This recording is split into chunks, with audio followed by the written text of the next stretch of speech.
അമ്മു അകത്തളത്തിലെത്തിയപ്പോൾ മുത്തശ്ശി ചാരുകസേരയിൽ ഇരിക്കുന്നുണ്ട്. അമ്മു വേഗം മുത്തശ്ശിയുടെ അടുത്തേക്ക് നടന്നു. അവരുടെ കവിളിൽ മുത്തി. മുത്തശ്ശിയുടെ കുഞ്ഞ് എഴുന്നേറ്റോ? കുളിച്ച് സുന്ദരിയായല്ലോ. അതാ പൂജാമുറിയിൽ കയറി വിളക്ക് വെച്ചോളൂ. അമ്മു പൂജാമുറിയിൽ വെച്ച് വിളക്ക് വെച്ച് തൊഴുത് ഇറങ്ങി. മുത്തശ്ശി, എന്താ അമ്മൂട്ടി? ഞാൻ അമ്മയെ ഒന്ന് കണ്ടിട്ട് വരട്ടെ. വേഗം വരാം, അമ്മ മടിച്ചു പറഞ്ഞു. മുത്തശ്ശിയുടെ കുട്ടി എന്തിനാ ഇങ്ങനെ പറയുന്നേ?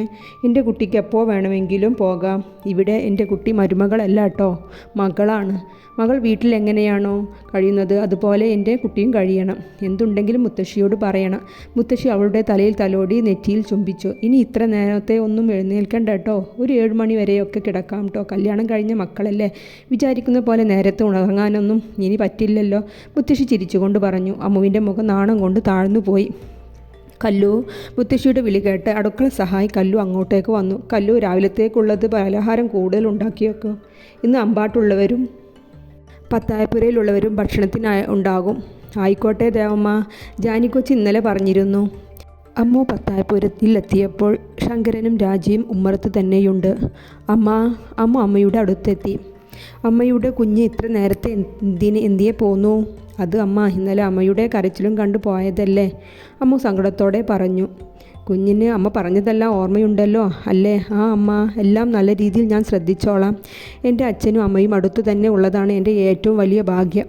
എൻ്റെ അമ്മ ഇന്നലെ ഉറങ്ങിയോ? നമ്മൾ ആദ്യമായിട്ടല്ലേ അകന്നു നിൽക്കുന്നത്? അമ്മുവിൻ്റെ കണ്ണുകൾ നിറഞ്ഞൊഴുകി. എൻ്റെ കുഞ്ഞ് നല്ലൊരു ദിവസമായിട്ട് കരയല്ലേ അമ്മ. യദുവേട്ടന് എന്നോട് ഇഷ്ടം തോന്നിയത് നന്നായി അല്ലേ? അല്ലെങ്കിൽ ഞാൻ ദൂരെ വല്ല വീട്ടിലും. അമ്മു.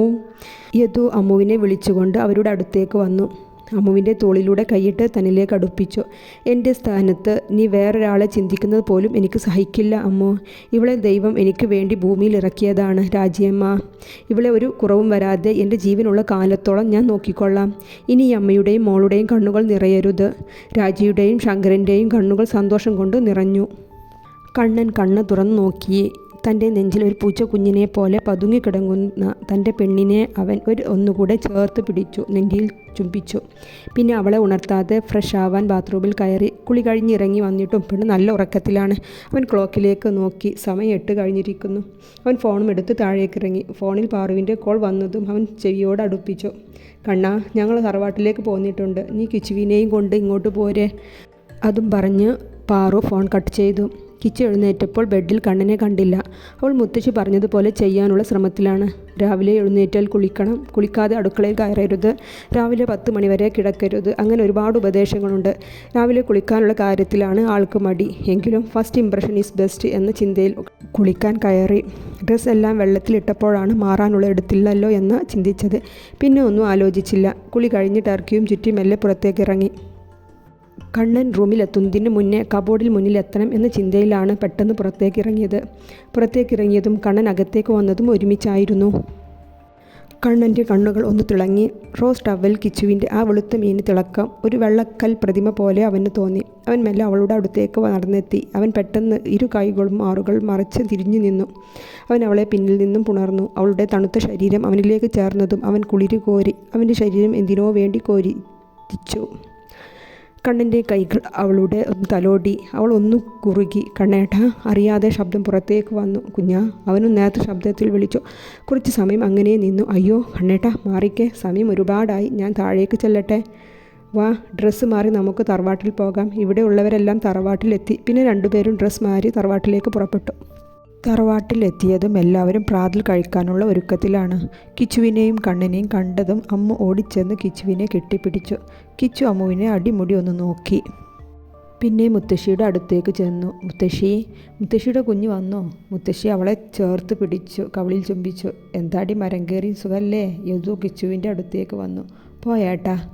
കല്യാണം കഴിച്ച് പറഞ്ഞയച്ച പെങ്ങളെ കണ്ടാൽ കെട്ടിപ്പിടിച്ച് സൽക്കരിക്കാതെ മരം കയറി എന്നൊക്കെ വിളിക്കുക. കിച്ചു മുഖം തിരിച്ചു. യദു പുഞ്ചിരിച്ചുകൊണ്ട് അവളെ ചേർത്ത് പിടിച്ചു. പിന്നെ എല്ലാവരും ഓരോ വിശേഷം പറച്ചിലും ഭക്ഷണം കഴിക്കലും എല്ലാമായി തിരക്കിലായിരുന്നു. ദേവൂട്ടി. കിച്ചു ദേവുവിനെ കെട്ടിപ്പിടിച്ചു.